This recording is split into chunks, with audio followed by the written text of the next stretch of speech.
what I thought I would do with you today is to talk a little bit start out by talking a little bit of a story about myself.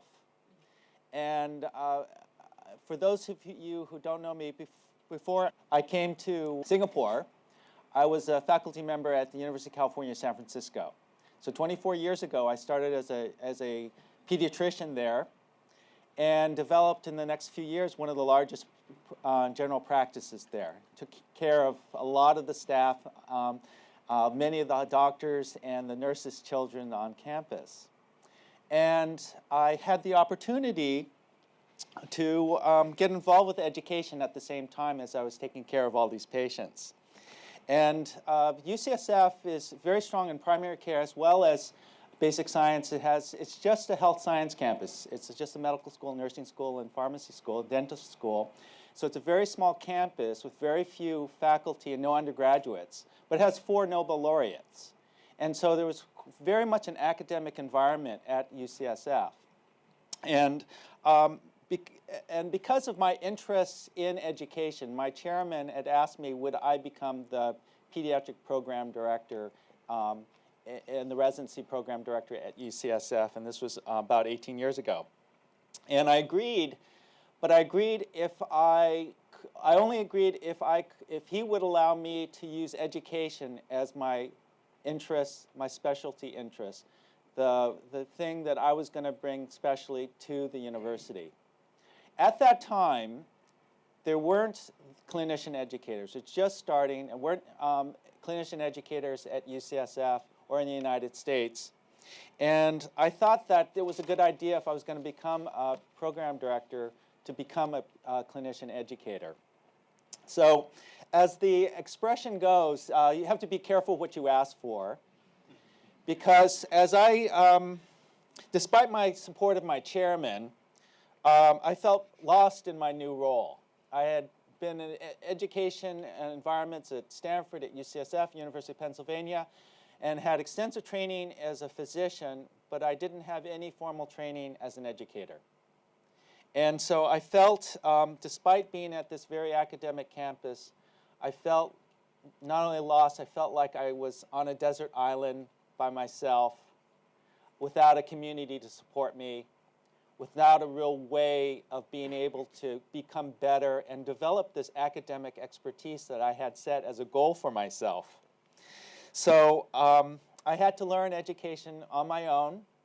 I had to go to different meetings. I enrolled in some courses. I self-learned. My residency program was my laboratory where I experimented with different ways that we taught the residents. And it was immensely rewarding, and I like to think that I was very successful in that role, and it was the most fun I ever had before coming to Singapore. So as we embark in this academic mission here in Singapore, I could actually relate quite well to the pain of the worry that many have about filling an educational role now in academic medicine. That how are you going to be successful in this role? And it's so vital that we need expert educators in academic medicine for it to work. And academic medicine is more than just putting a medical school across the street from the health system. I've always worked in academic hospitals and medical centers because I think it has a very noble mission of trying to provide the best care for patients. And that only happens in academic medicine, only happens when clinical care is integrated with research and education. It goes hand in hand with research and education. So clinical service needs research to be able to figure out what are the best therapies, what are the best treatments for our patients. Research is informed by clinical service because that drives what is important to study.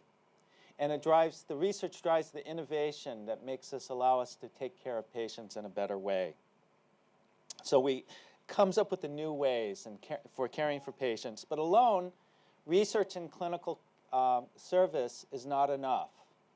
Because if you find the discoveries and you do not educate other practitioners on how to use those discoveries are almost meaningless. Okay?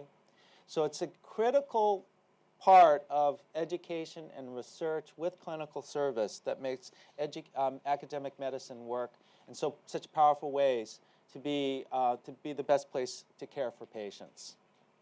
So the Academic Medicine Education Institute, in brief, is our way to support the educational activities that are going on in Sing Health that most of you here are participating in some way. We're here to help. We encourage the development of innovative programs, and we support our trainees and our faculty who are all striving to become better educators and filling roles as educators and clinician educators. We'll work through, as the EI, through the mission of, by creating a community of educators, things that I missed out when I was starting. We're having a community around me, having synergy of all the different educational groups going on campus and bringing together to help each other, to reward and recognize achievements in education and in the great things that we do. And then really to support the development of the teaching skills and the academic skills that will be important for our faculty to be successful in the future. So let me describe in this slide a little bit about the teachers that we have here on our campus. We have the majority of our faculty, you know, we heard of over 600 and rising, are clinicians in medicine, nursing, allied health. We have clinicians who teach our learners. And that's going on right now in the Sing Health wards and clinic, and has been going on that way for 100 years. But we now have our clinician educators who are going to assist these clinicians to help them teach better. And that is going to occur in the AMEI. So in the AMEI, there's two folks of people that we have to support. We have to support the clinicians who teach, and the EI will have a set of teaching skills development for these folks who teach. We expect our clinician educators to do the bulk of this teaching for our community of clinicians. But we know this group, as I needed, needs some support too. So the EI really tries to do this as well, to help train the trainers. And we'll be doing that, we'll be kicking off this with the Pioneer Fellows course, which I'll tell you about in a little bit later in this presentation. Now, the teaching skills courses that we'll be putting together, the Duke-NUS education team has put together a framework which covers the basics of medical education. And so with that, along with the survey that we've asked for you to fill out for us, put together a whole series of courses that are online now. If you go to our webpage, go online. And there's actually also a hard copy, browsing copy right outside for you to see. But we'll be providing educational programs on things such as clinical teaching, around bedside teaching, things in curriculum development, like how do you write a course objectives and goals, or writing multiple choice questions. Educational research. Without educational research, we don't know if the educational program that we're doing is of value. So research and evaluation is critical. And then also, if we cannot implement our educational programs, we cannot serve anyone. And we'll have some programs in educational leadership development. So please refer to the browsing copy or the online version of our list of courses that we have started out with, and we'll be looking forward to hearing more input from all of you as we develop as to which courses we might add or in fact drop. So as we help support our educators, our clinicians who teach, we'll also have a program which we're calling the Pioneers Fellows Program, and they'll be the first group of clinician educators that we'll be trying to support. We'll be we've created an advanced specialized trainings program which goes into more depth that framework that I already showed you of how to bedside teaching, about evaluation of research, about providing good learning environments for our trainees. The course will be led by our team at Duke-NUS in education, as well as two prominent medical educators from Duke University who have agreed to come in and help. And this will be over a month period of time that we're offering it. And you'll be hearing more about this program later. I don't want to spend too much time about this, but it will be open to all the educators on campus. It will be a multidisciplinary group. We're hoping this will also help drive some of the interprofessional educational offerings that we can do here on campus. So we'll be speaking more about this on later presentations. So if you're interested, please hold on for more information, and you might start thinking of and talking to your bosses. But it's for people who already have a significant commitment to education who want to develop further. So I thought I'd also do another description of what I think is going on now in Duke-NUS and SingHealth, and how the EI really helps shape the future in a different way.